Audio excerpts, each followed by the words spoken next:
Hey everyone, this is Kevin from thechesswebsite.com.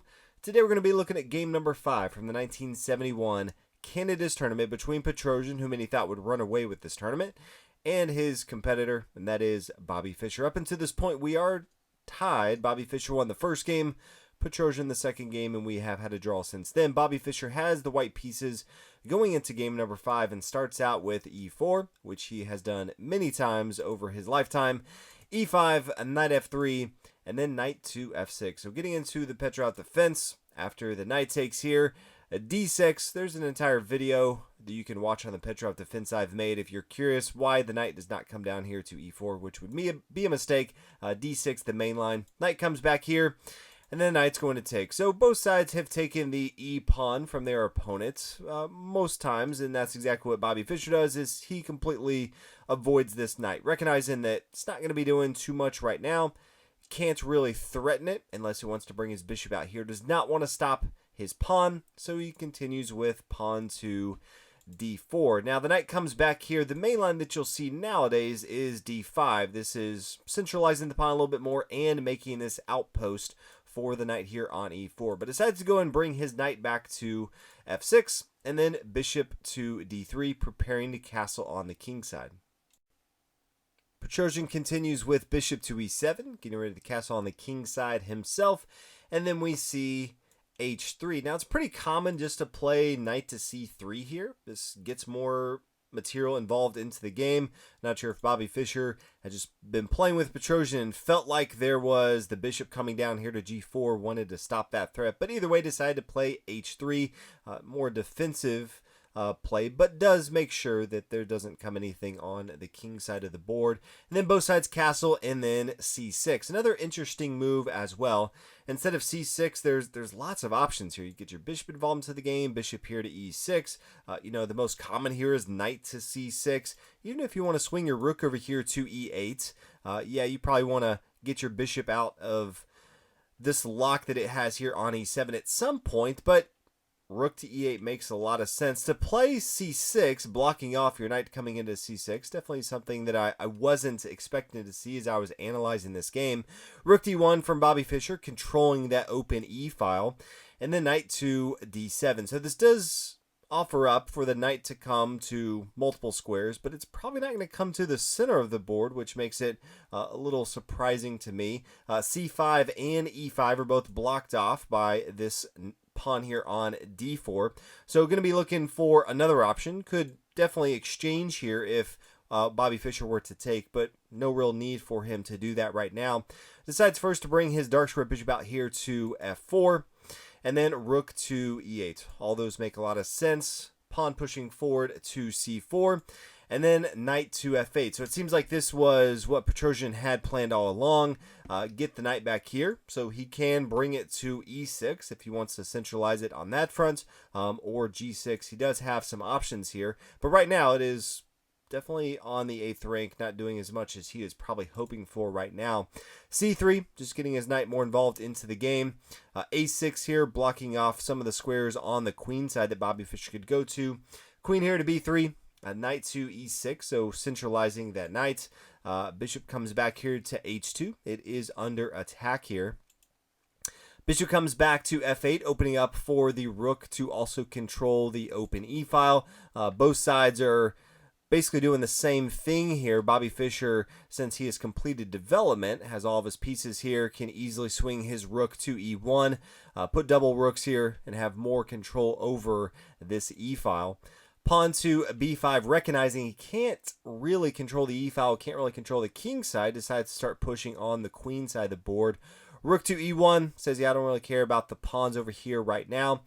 Bishop to b7, and then queen to c2. And this is an interesting pot where I thought Bobby Fischer could have tried something differently. You always want to be looking at where your opponent is moving away from.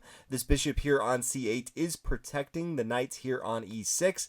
As soon as it moves, it's no longer protecting that. The pawn and the rook are the only two pieces of material defending this. I think bishop to f5 makes a lot of sense. You can't really kick this bishop away with something like g6. You could just have an exchange right here. Rook can come up. This is going to be pretty good for white. You can also see there's completely decimated the pawn structure in front of the king here. But he doesn't, and instead decides to play his queen to c2, and then Petrosian, not sure if he just immediately saw this, but then played g6. Now you can see this is very different. The bishop can no longer come to f5, put a lot of pressure on this e-file with his bishop. So I think Petrosian in this spot got away with something where Bobby Fischer could have had a much bigger advantage. Now Bobby Fischer plays b4, trying to push on the queen side as well. Pawn captures, bishop recaptures here on c4. Knight swims back to c7. So Petrosian really trying to figure out what he's going to be doing with this knight. It has moved all over the board. Bishop comes back to b3. Bobby Fischer always liked to keep his bishops back here on this long light square diagonal, whether if it was on a2 or b3 here, putting a lot of pressure on his opponent's king if it's castled on the king side, and there was no pawn here on e6. So it's just something, if you analyze a lot of his games, he always liked to park his bishop back here on the queen side. We do see an exchange on the board. So right now Bobby Fischer does control the e-file with his rook. Knight comes down to d5, and then pawn to a3, controlling this pawn here on b4. Another interesting idea that he could have played is queen to b2. This is a fun way of defending the pawn, because if the knight were to take here on b4, Bobby Fischer has the surprise move of bishop takes on f7 check. After the king takes, then the queen can take here on b4. So you always want to look at the threats that you have with your bishop checking your opponent, and then putting material behind that with discovered attacks is always something to be thinking about. That's one of the good reasons that Bobby Fischer has of always eyeing down his opponent's king with his bishop. But instead decides to go ahead and play a3, just solidifying the pawn chain. After a5 here, we see the knight capture, we do see an exchange, and then the pawn coming up here to b5. So that Bobby Fischer cannot connect these, have a stronger pawn structure, decides to go ahead and play a4. Definitely think that's the right move here. Both sides have 6 pawns. Petrosian on one side, though, has double pawns here in the middle. Now, this is a pawn by itself, doesn't have any other pawns to protect it. So really Petrosian, if you look at it, is going to be looking to attack this pawn any way, shape possible, and then as much as he can hold on to these pawns, knowing that it's going to be pretty difficult going into the endgame here. Bishop comes back to a2, queen to b6, attacking the pawn here. Queen back here to b1, defending that, and you start to see all the material eyeing down on this b5 square. Rook to a5, attacking that. Rook over here to b2, attacking that. Knight to e4, and you may say, well, that doesn't necessarily attack it right away. But it's definitely coming, because after bishop to f4, the next move is knight to c3. So the knight, the rook, and the queen all attacking that right now. Bobby Fischer recognizing can no longer hold on to that pawn. It's now time to start looking at different options. Queen to c2, starting to eye this other pawn here on a4. So after the rook takes on b5, rook takes, knight takes up here, and then the queen can take on a4. So yes, we are still equal in material. Bobby Fischer has a pass pawn on the A-file, and Petrosian has double pawns on the D-file. So things in this position definitely looking up for Bobby Fischer, but still has a pretty active position that he has to worry about from his opponent. Queen to A6, decides to go ahead and exchange here. Bishop takes on A6.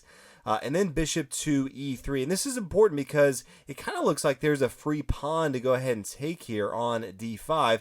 But after bishop takes on d5, then Petrosian can just play knight to c3. This is not only attacking this bishop here on d5, it's also preparing for the knight to come down to e2.